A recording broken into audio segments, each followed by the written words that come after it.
ኢየሱስም እነዚህን ቃሎች ሁሉ በፈጸመ ጊዜ ለደቀ መዛሙርቱ ከሁለት ቀን በኋላ ፋሲካ እንዲሆን ታውቃላችሁ፣ የሰው ልጅም ሊሰቀል አልፎ ይሰጣል አለ። በዚያን ጊዜ ካህናት አለቆች፣ የሕዝብም ሽማግሎች ቀያፋ በሚባለው በሊቀ ካህናቱ ግቢ ተሰበሰቡ። ኢየሱስንም በተንኰል ሊያስይዙት ሊገሉትም ተማከሩ። ነገር ግን በሕዝቡ ዘንድ ሁከት እንዳይነሣ በበዓል አይሁን አሉ። ኢየሱስም በቢታንያ በለምጻሙ በስምዖን ቤት ሳለ አንዲት ሴት ዋጋው እጅግ የበዛ ሽቶ የሞላው የአልባስጥሮስ ብልቃጥ ይዛ ወደ እርሱ ቀረበች። በማዕድም ተቀምጦ ሳለ በራሱ ላይ ያፈሰሰችው። ደቀ መዛሙርቱም ይህን አይተው ተቈጡና ይህ ጥፋት ለምንድን ነው? ይህ በብዙ ዋጋ ተሽጦ ለድሆች ሊሰጥ ይቻል ነበርና አሉ። ኢየሱስም ይህንን አውቆ እንዲህ አላቸው፣ መልካም ሥራ ሰርታለኛለችና ሴቲቱን ስለምን ታደክሟታላችሁ? ድሆች ሁል ጊዜ ከእናንተ ጋር ይኖራሉና እኔ ግን ሁል ጊዜ ከእናንተ ጋር አልኖርም። እርሷ ይህንን ሽቱ በሰውነቴ ላይ አፍስሳ ለመቃብሬ ያደረገች። እውነት እላችኋለሁ ይህ ወንጌል በዓለም ሁሉ በማናቸውም ስፍራ በሚሰበክበት እርሷ ያደረገችው ደግሞ ለእርሷ መታሰቢያ እንዲሆን ይነገራል። በዚያ ጊዜ የአስቆሮቱ ይሁዳ የሚባለው ከ12 አንዱ ወደ ካህናት አለቆች ሄዶ ምን ልትሰጡኝ ትወዳላችሁ? እኔም አሳልፌ እሰጣችኋለሁ። እነርሱም 30 ብር መዘኑለት። ከዚያችም ሰዓት ጀምሮ አሳልፎ ሊሰጠው ምቹ ጊዜ ይሻ ነበረ። በቂጣው በዓል በመጀመሪያ ቀን ደቀ መዛሙርቱ ወደ ኢየሱስ ቀርበው ፋሲካን ትበላ ዘንድ ወዴት ልናሰናዳልህ ትወዳለህ? አሉት። እርሱም ወደ ከተማ ከገሌ ዘንድ ሄዳችሁ መምህር ጊዜ ቀርቧል፣ ከደቀ መዛሙርቴ ጋር ከአንተ ዘንድ ፋሲካን አድርጋለሁ ይላል በሉት አለ። ደቀ መዛሙርቱም ኢየሱስ እንዳዘዛቸው አደረጉ። ፋሲካንም አሰናዱ። በመሸም ጊዜ ከ12 ደቀ መዛሙርቱ ጋር በማዕድ ተቀመጠ። ሲበሉም እውነት እላችኋለሁ ከእናንተ አንዱ እኔን አሳልፎ ይሰጣል አለ። እጅግም አዝነው እያንዳንዱ ጌታ ሆይ እኔ የሆንን ይሉት ጀመር። እርሱም መልሶ ከእኔ ጋር እጁን በወጭቱ ያጠለቀ እኔን አሳልፎ የሚሰጥ እርሱ ነው። የሰው ልጅስ ስለ እርሱ እንደ ተጻፈ ይሄዳል። ነገር ግን የሰው ልጅ አልፎ ለሚሰጥበት ለዚያ ሰው ወዮለት። ያ ሰው ባልተወለደ ይሻለው ነበር አለ። አሳልፎ የሚሰጠው ይሁዳም መልሶ መምህር ሆይ እኔ የሆንን አለ። አንተ አልህ አለው። ሲበሉም ኢየሱስ እንጀራን አንስቶ ባረከ፣ ቆርሶም ለደቀ መዛሙርቱ ሰጠና እንካችሁ ብሉ፣ ይህ ሥጋዬ ነውና አለ። ጽዋንም አንስቶ አመስግኖም ሰጣቸው፣ እንዲህም አለ፣ ሁላችሁ ከእርሱ ጠጡ፣ ስለ ብዙዎች ለኃጢአት ይቅርታ የሚፈስ የአዲስ ኪዳን ደሜ ይህ ነው። ነገር ግን እላችኋለሁ በአባቴ መንግሥት ከእናንተ ጋር ከዚህ ከወይን ፍሬ አዲሱን እስከምጠጣበት እስከዚያ ቀን ድረስ ከዛሬ ጀምሬ አልጠጣውም። መዝሙርም ከዘመሩ በኋላ ወደ ደብረ ዘይት ወጡ። በዚያን ጊዜ ኢየሱስ በዚች ሌሊት ሁላችሁ በእኔ ትሰናከላላችሁ፣ እረኛውን እመታለሁ፣ የመንጋውን በጎች ይበተናሉ የሚል ተጽፏልና፣ ከተነሣው በኋላ ግን ወደ ገሊላ እቀድማችኋለሁ አላቸው። ጴጥሮስም መልሶ ሁሉም በአንተ ቢሰናከሉ እኔ ከቶ አልሰናከልም አለው። ኢየሱስም እውነት እልሃለሁ በዚች ሌሊት ዶሮ ሳይጮህ 3 ጊዜ ትክደኛለህ አለው። ጴጥሮስ ከአንተ ጋር መሞት እንኳን የሚያስፈልገኝ ቢሆን ከቶ አልክድህም አለው። ደቀ መዛሙርቱ ሁሉ ደግሞ እንደዚሁ አሉ።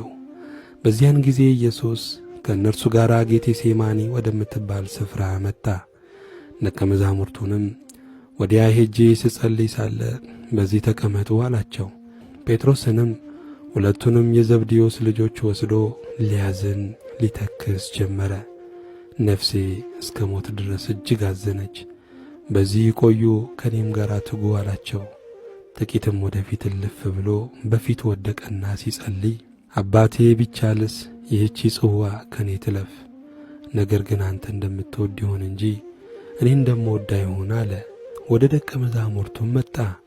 ተኝተውም አገኛቸውና ጴጥሮስን እንዲሁም ከእኔ ጋር አንዲት ሰዓትስ እንኳን ልትተጉ አልቻላችሁምን?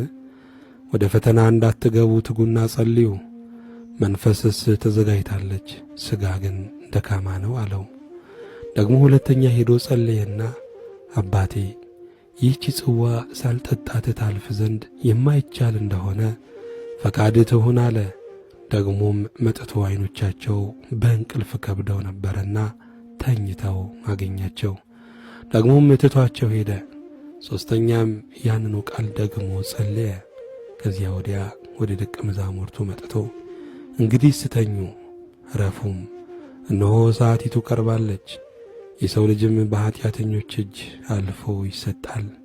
ተነሱ እንሂድ፣ እነሆ አሳልፎ የሚሰጠኝ ቀርቧል አላቸው። ይህንም ገና ሲናገር እነሆ ከ12 አንዱ ይሁዳ መጣ። ከእርሱም ጋር ብዙ ሕዝብም ሰይፍና ጎመድ ይዘው ከካህናት አለቆችና ከሕዝቡ ሽማግሎች ዘንድ መጡ።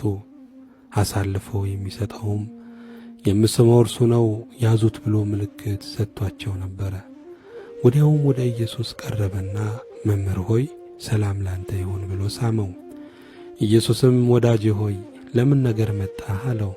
በዚያን ጊዜ ቀረቡ፣ እጃቸውንም በኢየሱስ ላይ ጭነው ያዙት። እነሆም ከኢየሱስ ጋር ከነበሩት አንዱ እጁን ዘርግቶ ሰይፉን መዘዘና የሊቀ ካህናቱን ባሪያ መትቶ ጆሮውን ቈረጠው። በዚያን ጊዜ ኢየሱስ እንዲህ አለው፣ ሰይፍ የሚያነሱ ሁሉ በሰይፍ ይጠፋሉና ሰይፍህን ወደ ስፍራው መልስ። ወይስ አባቴን እንድለምን እርሱም አሁን ከ12 ጭፍሮች የሚበዙ መላእክት እንዲሰድልኝ የማይቻል ይመስልሃልን?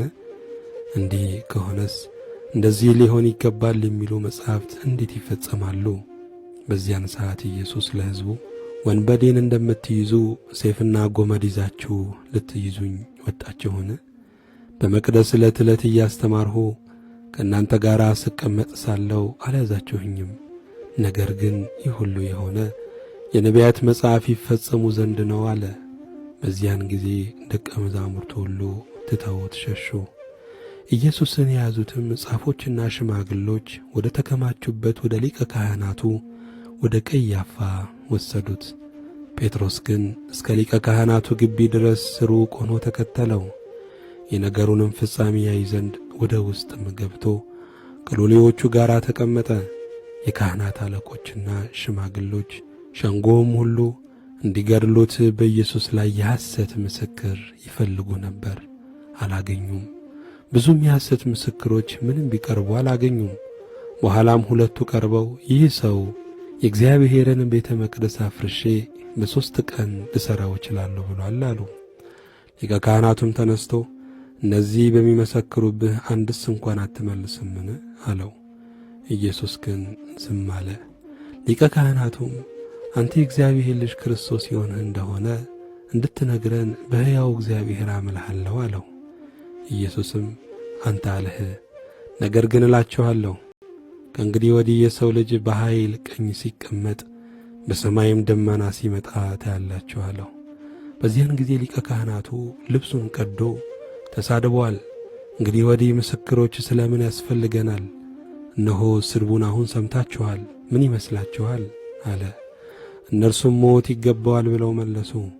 በዚያን ጊዜ በፊቱ ተፉበት፣ ጎሰሙትም። ሌሎችም በጥፊ መትተው ክርስቶስ ሆይ በጥፊ የመታህ ማን ነው? ትንቢት ተናገርልን አሉ። ጴጥሮስም ከቤት ውጪ በአጥሩ ግቢ ይቀመጥ ነበረ። አንዲት ገረድም ወደ እርሱ ቀርባ